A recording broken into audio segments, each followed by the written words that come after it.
Hello, my darlings, and welcome back to another episode of Read OMC. Today we are continuing with our chapter book, Hope Was Here, and we are on chapter 14. Some things become a mission, and Mr. Woldenberg became that for me.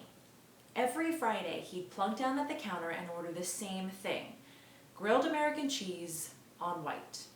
I tried not to shudder. Trying to introduce him to new food experiences like grilled Swiss on 7-grain bread with sliced tomatoes. Had a grilled American on white every Friday for as long as I can remember. Hands on hips, Mr. Impatience. I tried to get him to talk about anything. He grunted instead. I always tried to put in a few good words for GT's candidacy, but he never responded. Once, when people at the counter were talking about the election, he announced, "I don't vote, never have." Never? "I don't vote, the wife don't vote either. All politicians do is mess up the world." Adam was sliding in for the kill, holding a Students for Stoop newsletter, smiling like the Cheshire Cat. But Mr. Woldenberg waved him off. "Not gonna read any propaganda." He ate his sandwich and left a 15% tip, 57 cents. "You should vote, Mr. Woldenberg. It might expand your world." GT's fever was down, but boy, was he dragging. A few reporters got wind of GT's campaign and came to town to interview him. A human interest story, they called it. Sid Bohl had called a few newspaper editors that he knew. It was his parting gift to GT's campaign, more publicity. Braverman watched and listened like a sponge. "What has the cancer taught you?" a reporter asked GT. "It's never too late to do the right thing," GT answered. "Great," Braverman said, and wrote down the exchange in his pad. There were MOS interviews, man on the street, TOS interviews, teen on the street. Some people, like Addie, refused interviews. I never did. I had a secret hope down deep that with all this media exposure, my father would somehow recognize my face, my name, something, jump in his Jaguar sedan and drive fast, but not recklessly, through the night to find me. I was in the back office taking my break and feeding Anastasia. She'd been here for over a month and not much had changed. Her little mouth would start sucking, but then she'd let the bottle drop. I'd put it back in her mouth, she'd try again. She sure was small and skinny. "Okay," I told her. "You're real lucky I'm here because I had the same problem eating as you did when I was a baby. Sucking for food isn't a concept every baby gets right off, and you just gotta deal with the stress because people are gonna put their stopwatches to you and expect you to be doing things you're not ready for." I put the bottle near her mouth.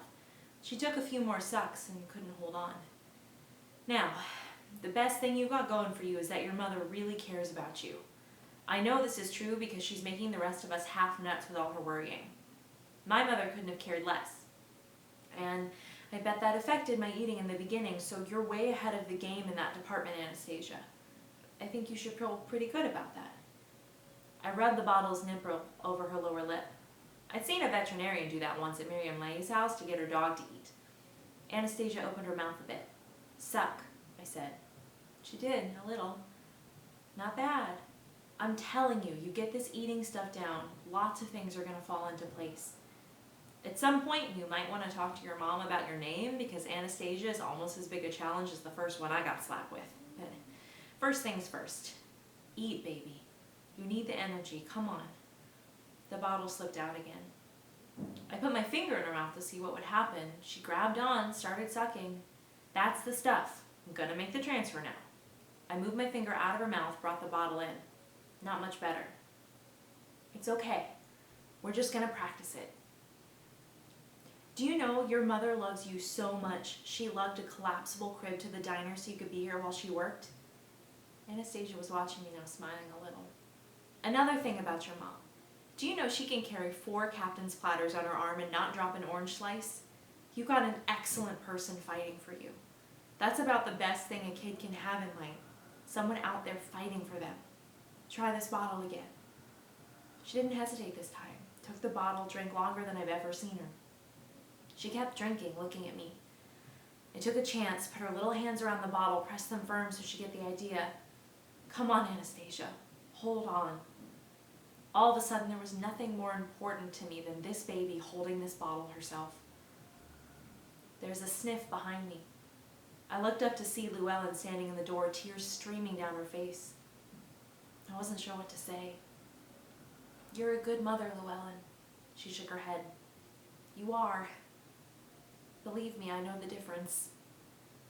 I took my hand off the bottle, and for a few magic seconds, Anastasia was feeding herself.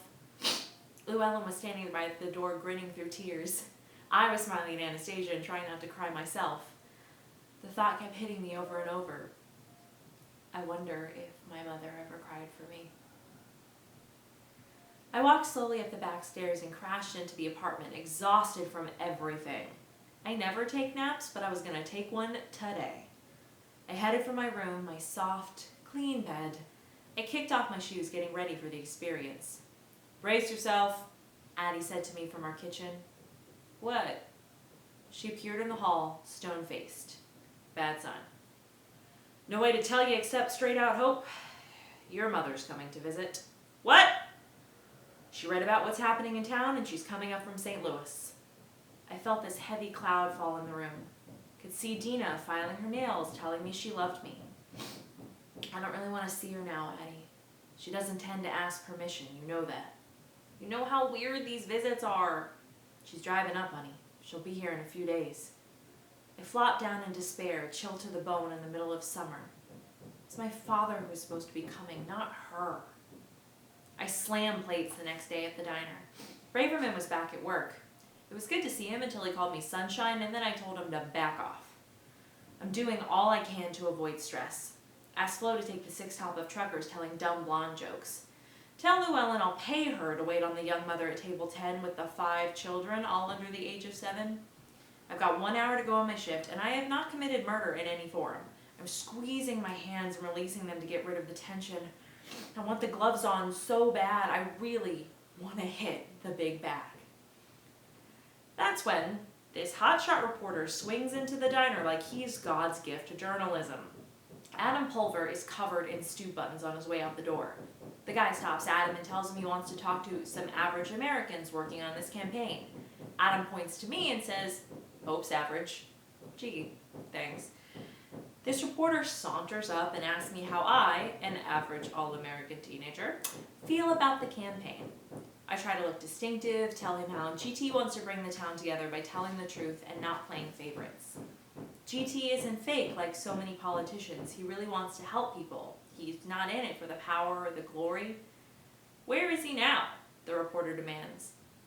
I know he's upstairs taking a nap because he's not feeling too well, but I don't think that's the right thing to say. Then I think that GT would probably want me to tell the truth, so I do. And how? The reporter asks, smirking. Do you expect a man who isn't feeling too well to run this town or any town? My mind closes up. The reporter asks me if I understand the question. I pour coffee into a man's cup instead of answering.